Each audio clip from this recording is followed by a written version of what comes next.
Konsep awal daripada puasa itu ya ayyuhalladzina amanu kutiba alaikumusiyam kama kutiba alal ladzina min qablikum la'allakum tattaqun. Man shoma ramadhana imanan wahtisaban ghufira lahu ma taqaddama min dzanbi. Jadi barang siapa yang berpuasa kepada Allah karena mengharap ridha Allah Subhanahu wa taala dan karena iman, maka ghufira lahu ma taqaddama min dzanbi. Ini hadis. Di sana segala macam dosa-dosa kita diampunkan oleh Allah Subhanahu wa taala.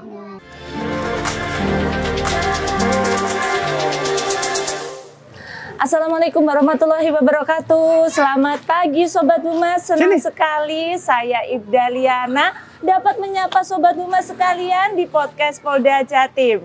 Nah, kali ini Sobat, kita akan membahas tentang fenomena membangunkan orang sahur dengan knalpot brong. Nah, sebetulnya bagaimana sih fenomena ini kalau dilihat dari sudut pandang agama? Nah, saya saat ini sedang berada di Pondok Pesantren Darussalam Al-Ghazali Bangil dan saya sudah ditemani oleh Gus Roni. Beliau adalah pengasuh dari pondok pesantren ini tentunya. Langsung saja kita sapa beliau. Assalamualaikum warahmatullahi wabarakatuh. Waalaikumsalam warahmatullahi wabarakatuh. Selamat datang di pesantren kami Darussalam Al-Ghazali. Luar biasa ini di sini tidak hanya pondok pesantren tetapi juga banyak adik-adik kecil sedang belajar agama ya. Oh, luar biasa. Namanya siapa? Oh iya, adiknya malu-malu. Gus, ini tema konsep dari pondok pesantrennya ini luar biasa. Memang di sini juga untuk pendidikan adik-adik TK untuk warga sekitar juga. Untuk warga sekitar juga, karena kami memprioritaskan mereka. Kami semua betul-betul terketuk hati kami karena rasa sayang kami terhadap tetangga, terhadap kampung sebelah dan lain sebagainya, sehingga kami adakanlah mulai dari PAUD, TK sampai dengan SDI Darussalam. Sampai dengan SDI pun ini kami sistemnya gratis. Oh gitu. Gratis. Sampai SD Gus. Sampai SDI. Luar biasa, pantesan ini adik-adiknya lucu-lucu banget. Pinter-pinter nih kelihatannya. Siap. Gus, ini terkait dengan fenomena yang ada di masyarakat kita saat ini tentang membangunkan sahur. Ini fenomena baru ini tentang ngabuburit ini Gus. Ini kalau ngabuburit ini kalau zaman dulu Gus, itu sebetulnya apakah sudah ada memang fenomena ngabuburit ini? Fenomena ngabuburit itu memang ada sejak zaman dahulu. Iya. Hanya saja ngabuburit di bulan Ramadan itu memang fokusnya orang-orang zaman terdahulu diisi oleh berbagai macam hal-hal yang positif, yang bersifat ibadah kepada Allah Subhanahu wa taala. Karena ibadah di bulan ini akan dilipat gandakan 10 kali lipat bahkan lebih oleh Allah Subhanahu wa taala. Maka mereka yang sadar, mereka yang hamba Allah Subhanahu wa taala tidak akan menyia-nyiakan waktu ini untuk ngabuburit di jalanan, untuk balap liar, untuk nongkrong-nongkrong di sebelah trotoar dan lain sebagainya. Mereka akan fokus menjalankan banyak ibadah. Karena tiap apapun ibadah yang mereka lakukan akan dilipat gandakan pahalanya oleh Allah Subhanahu wa taala dan tidak di bulan lain, hanya khusus di bulan Ramadan ini. Ramadan, ya. Siap. Kalau saat ini Gus, anak-anak kita tentunya adik-adik remaja, itu mengisi ngabuburitnya itu kadang itu dengan bersama pacar, terus cari takjil gitu Gus. Sebetulnya kalau bersama pacar kemudian mencari takjil keliling menghabiskan waktu menjelang berbuka puasa begitu Gus, itu termasuk dapat membatalkan puasa apa tidak itu Gus? Konsep awal daripada puasa itu ya ayyuhalladzina amanu kutiba alaikumusiyam kama kutiba alal ladzina min qablikum la'allakum tattaqun. Sama seperti apapun yang sudah diwajibkan oleh Allah atas orang-orang sebelum kita, para nabi, wasidikin, wasuhada, wasolihin. Seluruh para nabi-nabi sebelum mereka menerima wahyu oleh Allah Subhanahu wa taala pasti diawali dengan puasa. Kalau Nabi Musa berada di Bukit Gunung Tursina, kalau Nabi Nuh alaihissalam beliau puasa bahkan setahun penuh, kecuali Idul Fitri dan Idul Adha.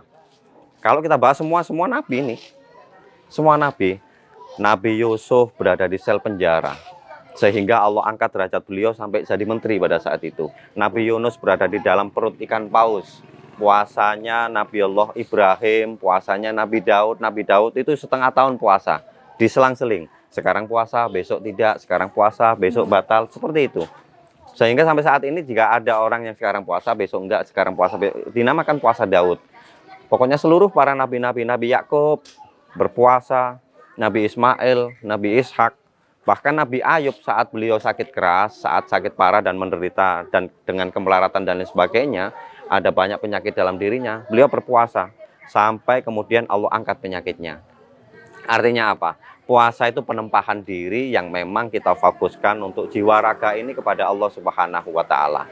Pada saat kita di bawah kontrol daripada nafsu kita, insya Allah selamat. Tapi ternyata pada saat kita, mohon maaf, di sana tadi ternyata kita ada pacaran, kita ada sesuatu yang diharamkan oleh Allah Subhanahu wa Ta'ala, maka itu akan membatalkan puasa kita. Jadi puasa itu, Mbak, janji Allah di sana, man soma Ramadhana imanan wahtisaban ghufira lahu ma taqaddama min dzanbi. Jadi barang siapa yang berpuasa karena mengharap ridha Allah Subhanahu wa Ta'ala dan karena iman, maka ghufira lahu ma taqaddama min dzanbi. Ini hadis. Di sana segala macam dosa-dosa kita diampunkan oleh Allah Subhanahu wa Ta'ala. Luar biasa Gus penjelasannya. Mungkin kita sambil bisa jalan-jalan. Monggo. Lihat PAUD-nya, ini adik-adiknya ceria sekali bermain. Siap. Kalau orang tua Gus supaya anak-anaknya tidak mengikuti rutinitas ngabuburit yang tentunya tanda kutip dapat mengurangi pahala mungkin ya Gus ya, atau berdosa gitu Gus. Itu yang sebaiknya dilakukan oleh orang tua itu apa Gus? Yang tidak banyak orang tahu itu adalah hadis Nabi Muhammad SAW, ruba so'imin laisalahu min siyami ilal ju' wal ats. Jadi banyak sekali orang yang melakukan puasa, sedang mereka hanya mendapatkan lapar dan dahaga saja. Artinya apa? Artinya puasanya tidak sah di sana, tidak diterima oleh Allah Subhanahu wa Ta'ala, sehingga mereka hanya mendapatkan lapar dan dahaga saja. Ini karena apa? Karena mereka tidak mampu menjaga dan menahan hawa nafsunya, melakukan hal-hal yang dilarang oleh Allah Subhanahu wa Ta'ala. Oh, ini ruang PAUD-nya ya Gus ya? Siap. Luar biasa, ini bersih PAUD sekali. Darussalam. Padahal di sini isinya anak-anak kecil, tapi tempatnya bersih. Kami menerapkan sedikit demi sedikit terhadap mereka an-nadhafatu minal iman, kebersihan sebagian daripada iman. Seperti itu. Jadi disiplin kebersihan sedini mungkin sudah diajarkan. Jadi nanti ketika sudah dewasa pun melihat hal yang tidak bersih jadi tidak nyaman. Betul, karena orang kalau sudah bersihan insya Allah akan sukses hidupnya. Amin. Allah sendiri itu memiliki nama lain yakni Al-Jamal, yakni yang maha indah. Berarti Allah itu innallaha jamilun yuhibbul jamal. Allah adalah yang maha indah dan mencintai keindahan. Seperti itu. Iya, luar biasa. Gus, kalau terkait ini banyak sekali kadang itu kalau bukan kadang, tetapi tiap hari, tiap malam itu ada anak-anak remaja, segerombolan remaja yang membangunkan sahur warga itu blayer-blayer motor, Gus. Blayer-blayer motor. Kalau kegiatan membangunkan sahur itu sebetulnya sebaiknya dilakukan oleh siapa? Yang pertama konteksnya adalah jangan pernah kita dolim terhadap orang lain. Kehidupan ini kalau bisa aslih nafsaka yasluh lakan nas. Perbaiki diri kita, maka akan baiklah banyak orang lain di antara kita terhadap diri kita. Seperti itu. Aslih nafsaka, yasluh lakanas. Kita akan baik, maka kehidupan akan berbaik kepada kita semuanya. Kita lihat di dalam kehidupan ini, mohon maaf seluruh pemirsa yang ada di rumah, siapapun dalam proses pemeliharaannya yang suka menyalahi tata aturan main daripada kehidupan ini pasti akan ditegur oleh Allah Subhanahu wa Ta'ala melalui kondisi dan kejadian-kejadian. Jadi kita ditekankan jangan sampai berbuat dolim terhadap orang lain, karena kedoliman itu pasti akan berbalas kepada diri kita sendiri. Orang-orang yang selama ini kenal potbrong, mungkin di kampung-kampung Anda semuanya, tetangga kita, ataupun mungkin saudara kita, mohon maaf, kenal potbrong yang kadang-kadang mereka minum minuman keras di kampung kita, di pojok-pojok kampung dan lain sebagainya. Kita lihat, Allah apakan kehidupan mereka oleh Allah Subhanahu wa Ta'ala. Diapakan kehidupan mereka. Rata-rata biasanya tuh masa depannya nggak ketemu. Kenapa? Karena dia sering sekali mendolimi orang lain. Terlebih saat ini saudaraku semuanya, Di bulan Ramadan ini jangan pernah kita mendolimi orang lain. Jam 1 malam sudah gugah-gugah sahur, padahal orang itu baru aja selesai dari tadarusnya, baru selesai dari munajat malamnya. Akhirnya kalau toh mereka terbangun untuk melaksanakan sahur, belum waktunya. Karena sunnah daripada sahur adalah di akhir waktu. Itu yang sudah diajarkan oleh baginda Nabi Muhammad SAW. Seyogianya di kampung-kampung itu kita wanti-wanti atau berpesan kepada seluruh masyarakat kita bahwa yang namanya tradisi gugah sahur ataupun patrol itu diawali mulai mungkin 2:30 seperti itu.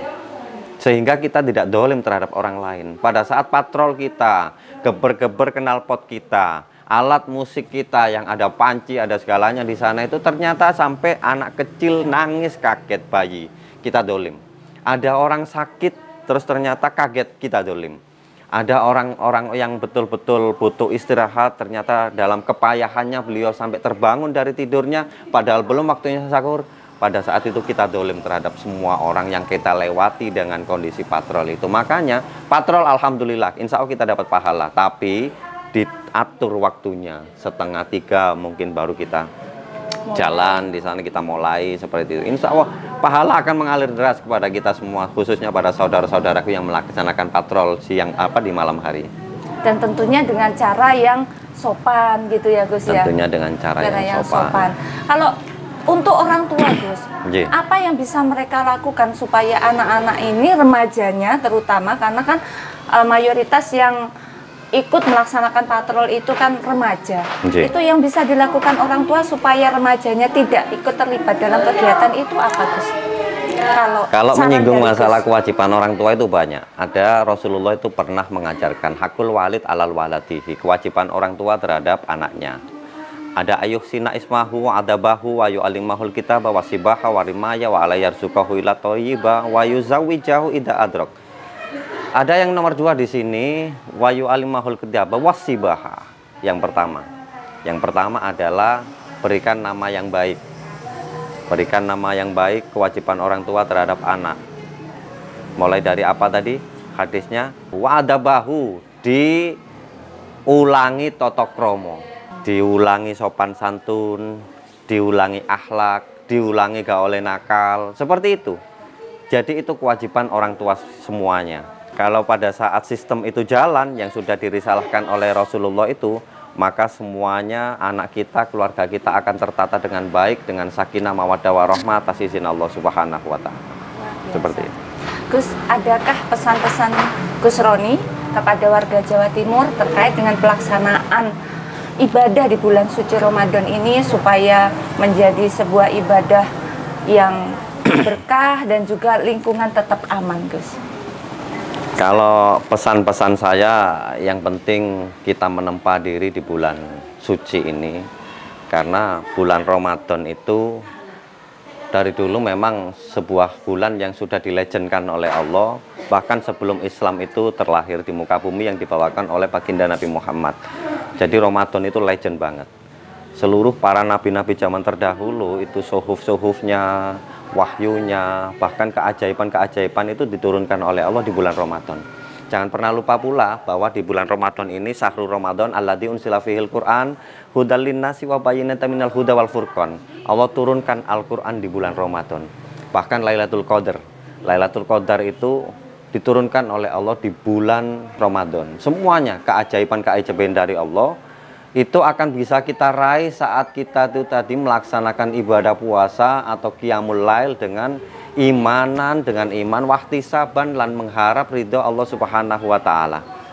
Pada saat kita betul-betul menempa diri kita dengan kesucian, suci jiwa raga kita, mensucikan mata kita, mensucikan telinga kita, mensucikan niat langkah kaki kita, mensucikan lisan kita, jangan sampai kita menyakiti orang lain, jangan sampai kita menyumpahin orang lain. Pada saat itu insya Allah seluruh amalia ibadah kita diterima oleh Allah dan hufirollahu ma taqaddama min dzanbi. Semua dosa-dosa kita diampunkan oleh Allah Subhanahu wa Ta'ala. Luar biasa. Gus, terima kasih untuk nasihat dan juga ilmu yang di-sharing hari ini. Selamat menjalankan ibadah puasa. Semoga selalu berkah untuk kita semua. Amin amin biidznillah ya rabbal alamin. Semoga di bulan Ramadan ini kita benar-benar terpilih menjadi hamba-hamba yang la'allakum tatakun. Setelah menjalankan puasa, kita akan benar-benar menjadi manusia yang bertumbuh dengan takwa kita kepada Allah Subhanahu wa taala. Amin. Terima kasih Gus. Baik Sobat Humas, demikian tadi podcast Polda Jatim yang sangat luar biasa temanya, karena kita dapat langsung hadir di pondok pesantren yang ini hebat sekali. Nanti silahkan saja langsung berkunjung ke sini kalau pengen tahu seberapa hebatnya tempat ini. Luar biasa, sangat bersih, rapi, disiplin, dan juga banyak wawasan ilmunya.